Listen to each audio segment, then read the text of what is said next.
Don't worry, Dad. I'll bring you back. That's a promise. Hey guys, DB Ryan. Today I am continuing with What If Kakarot Never Hit His Head, which told an interesting story where Kakarot, in this case, yes, Kakarot never loses his memory and was able to not only be a better help to Bulma and the gang in finding Dragon Balls, he actually stood before the dragon himself and got his own wish. He did try to resurrect the Saiyans along with their planet, but wish didn't work, too powerful for the dragon, so he managed to bring back his mother, just his mother this time around. Needless to say, that made Kakarot happy. After all, he was just an infant when they sent him away, and he does miss his parents and remembers them very fondly. And I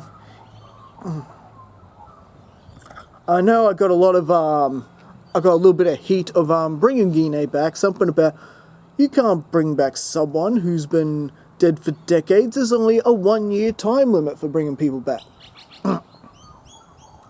That's actually, and I've said this a couple times in other what ifs, that's actually incorrect. Otherwise, how do you explain Frieza and Resurrection of F? Oh, but they made the Dragon Ball powerful. No they didn't. Not when it came to bringing people back to life, and I've done my own research. I haven't seen anything saying that the 1-year limit applies to one-on-one resurrections. Single resurrection, sorry. So yes, I think we can play around with that slippery slope and give Gine back to Kakarot. And well, now continuing exactly where we left off, which was just after the Tenkaichi Budokai, 21st Tenkaichi Budokai wrapping up, and Kakarot is now off to go look for the Dragon Balls again. Now this time, Gine is actually accompanying her son. So I think the Red Ribbon Army is in for a pretty nasty surprise in the form of 2 Saiyans. And, well, needless to say, Colonel Silver, not much of a challenge whatsoever. Colonel Silver was, well, we know how easily Kakarot was able to beat him. Yeah, imagine, Gine with him as well, and imagine her attitude, seeing these military guys shooting at her son.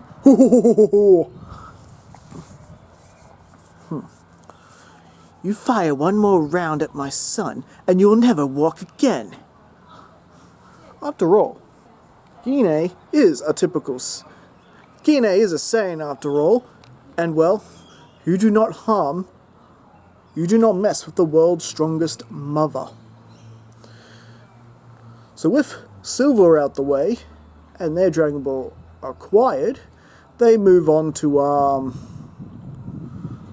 General White, and lucky for Kakarot, he can fly on his own. He doesn't need the Flying Nimbus. Not that he could actually ride it anyway, because, well, Kakarot still was a bit of a selfish brat. Because like I said, he never hit his head in his timeline and forgot anything. So he does have a lot of that sort of Saiyan attitude, so he can't fly the Flying Nimbus anyway. So they're just flying along, Saiyan speed to their next destination. After all, they can both fly faster than a plane. And this takes them to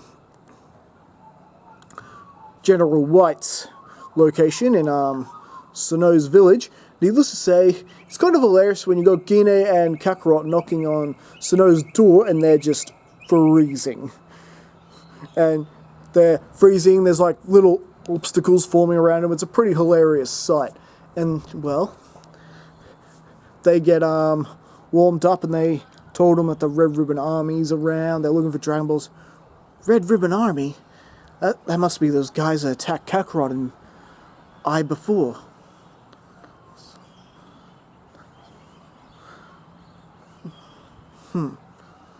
Don't you worry.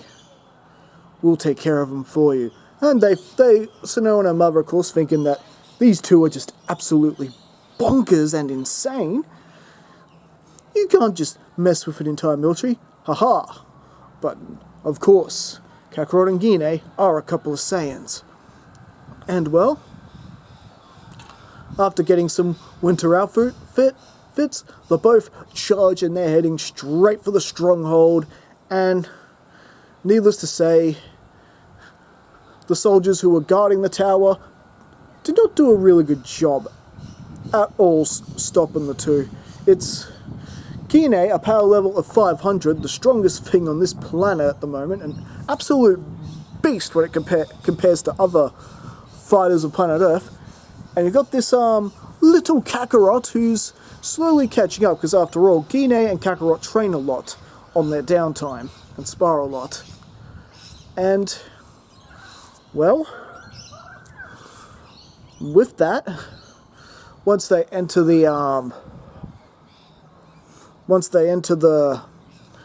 Muscle Tower, they end up battling with the major Metallotron, and needless to say, Metallotron was easily beaten. Not only because you got Kakarot there, who's slightly stronger than what he was in this, who's a bit stronger than what he is in the original, plus you've got Gine as well. Metallotron did not stand a chance, and well, then they had to deal with the Murasaki brothers. That's their name, isn't it? Murasaki? That idiot purple ninja? I'm pretty sure that's his name. Yes. Dealing with him, and Kakarot is kind of enjoying himself, playing those little games with him like he is in the original. But once Murasaki played dirty and threw that boomerang and nearly decapitated Goku, this is where Gine basically decides, well, the fun's over, and she pretty much destroys him on the spot. Remember, Saiyan. She would kill if you harm her son, especially in a way that actually could have killed him. And that blow actually could have killed Kakarot if Kakarot were, like, you know, any weaker or normal. So, bottom line is, it was enough to scare Gine that she interfered and put a stop to it. And, well, with that, they find Android 8 in the cage, and Goku's wondering why he's locked up in this cage and decides to let him go. Gine, under protest, trying to stop her son for doing something so foolish. But, as it turns out, Android number 8's a nice guy, so Gine, well, luckily for Ada, stood down, and Ada more or less tried to guide them towards the next levels of Muscle Tower, eventually leading up to General White, who sends them all down in that trap door. And, well, the battle with the nasty pink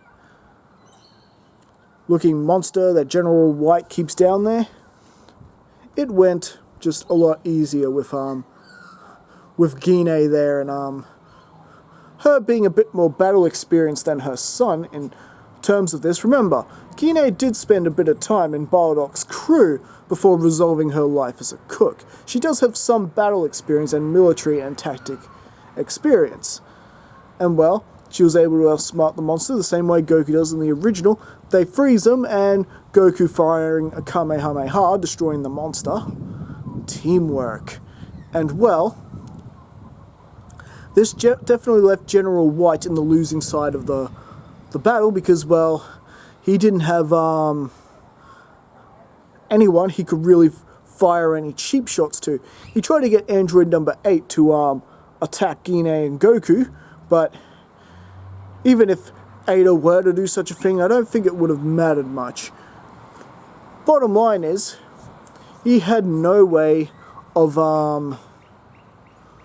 bargaining his way out of this, not with the extra Saiyan there, and even when he threatened to shoot the village chief, Gine was just too quick. She basically just laid him out before he could even pull the trigger, basically. And, well, with General White taken care of, more or less dead, and Ada destroying Martial Tower the way he does. Yep, the adventure is over. They recover the next Dragon Ball, Ada presenting it to him, and they move along, and, well, you can pretty much imagine that pretty much a lot of the Red Ribbon Army pretty much played off a lot easier than in the original. With Gine being with Kakarot, they were able to take care of General Blue, no problem. His paralysis abilities, psychic paralysis abilities, wouldn't even affect Gine. She was just too powerful for it to work on her, and he was killed right then and there. So I guess she at least saved Tal the trouble of doing that later, and you did have Bulma and Krillin there as well, so survival rate was pretty well done, and well, needless to say, they all pretty much got out of the situation, no problem. And well, now we head into the part where Mercenary Tower comes into the story, and well, Mercenary Tower is, you can imagine, is pretty much also beaten quite easily on the spot. Just the fact you got two Saiyans there, and Kakarot was strong enough to beat Tower on his own. In this reality, remember, he is stronger than what he was in the original. And, well, when Gine basically decided to sit back and let Kakarot handle Tower, she just felt Tower wasn't really worth her time. Plus, after Tower attempted to throw a spear and kill Bora, which Gine was able to get in front of and stop, and she's basically just decided it's probably best we protect Bora and his son Upa, while Kakarot handles this. And well, needless to say, Tower is pretty much beaten like he is in the original, except it was round one. It wasn't their second fight. He was beaten and defeated in their second fight. And, well, after hearing about the legend of the sacred water, Kakarot decides to climb the tower and get a bit of excess training. Why not? There was no need to rush or anything. Bora isn't dead, so they don't have to run off and wish him back or anything like that. So Gine and Kakarot could see what the fuss is about up here, and that basically the rules are you've actually got to climb the tower, otherwise the great sage Korin will just send you back down. And, well,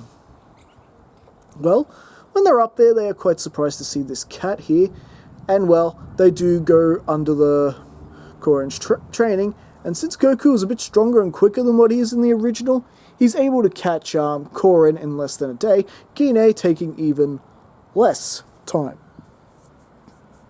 After all, she has had some training on Earth herself, knows how to sense energy and things like that. So, needless to say, they all got a bit of a strength power boost from climbing the tower, and a little bit from catching the cat, and well, and all the extra work, and after that, they then fly further, and well, they assume that this signal they're getting from the Dragon Ball is actually Mercenary Tower, so they let the guns lower again, and well, this is when Gine and Goku attack the Red Ribbon Army, and let's just say Gine is having quite a lot of fun here. In a way, she's sort of feeling a bit of that sense of Saiyan pride, that sort of you know, fighting, destroying things, the sensation that she's actually doing it, not needing Bardock or any of the old crew's help or anything like that. So for Gine, she's having a bit of a field day here. She's really cutting loose and just letting her Saiyan instincts run a little wild here. And, you know, Kakarot's doing his thing and, well, ends up battling with Commander Black like he does in the original, battling him in his mecha suit. And, well, when Goku is, Kakarot, sorry, taken quite a bit of a pounding, Gine, seeing this, realizing her son might actually be in trouble here, she stops what she's doing and instantly interferes when Commander Black thinks he's going to get the final blow in. Gine's just on top of him going, "Stay away from my son," and just blows him up, destroys him on the spot. And like that, the battle is done and the Red Ribbon Army is finished. And, well, with Roshi and the rest of the gang who got word of what they were doing, thanks to the whole drone that Bulma builds, they catch up, and basically now it's time to visit Fortune Teller Barber and actually get the location of the last Dragon Ball, because Pilaf has hidden his Dragon Ball in something that blocks out the radar signals for some reason.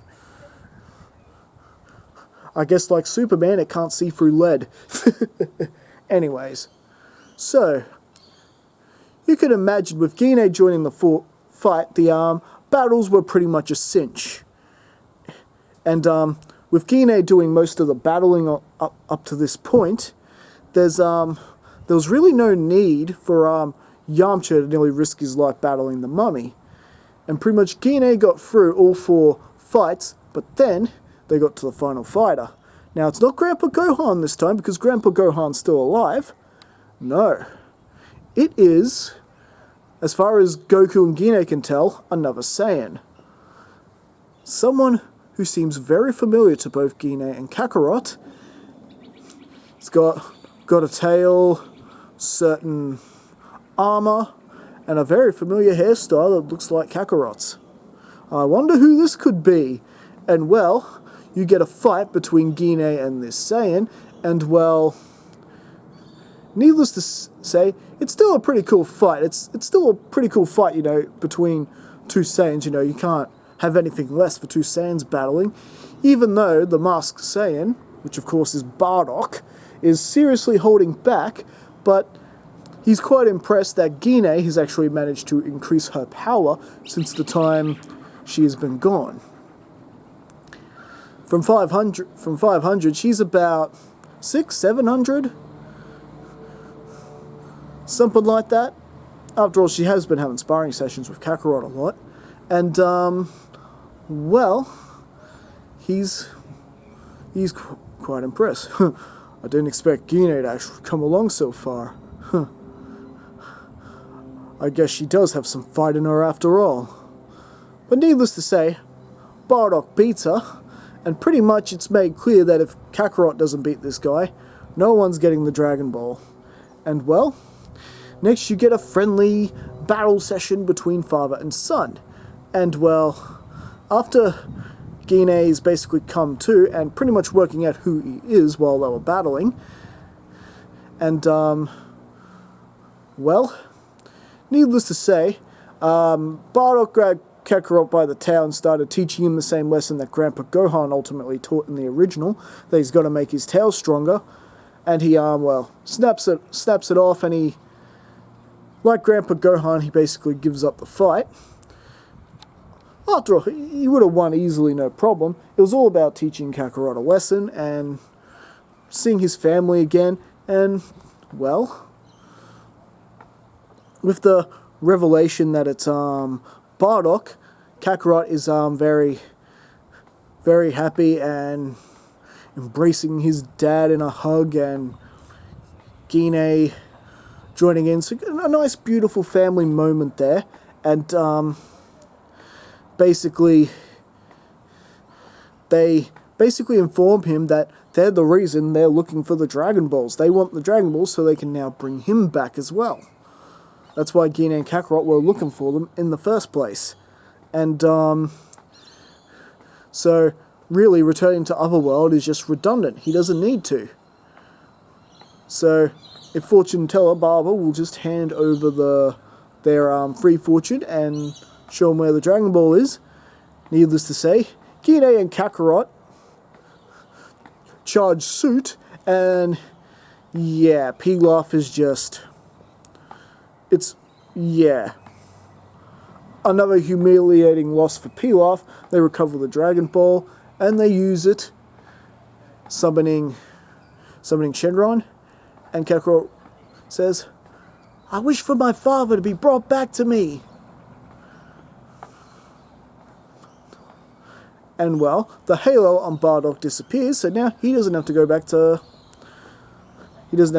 to Otherworld. And well, with that and Bardock coming back, I think that's actually where we might leave things for the time being. So what do you guys think? Did you enjoy this story? Or did you think I may have made it a little bit too easy with Gine tagging along with the whole Red Ribbon Army saga? I didn't want to keep it too much to the canon, because, you know, what's the point of bringing Gine back if we don't use her in something, you know? Otherwise, it's not really much point to having her there. Same with Bardock. And well, I hope you guys enjoy the story. As always, do leave your thoughts in your comments. Do leave the thoughts in the comments. Don't forget to like and subscribe to the channel if you haven't already. And I will see you guys again next time. Alright. I'll catch you later, eh?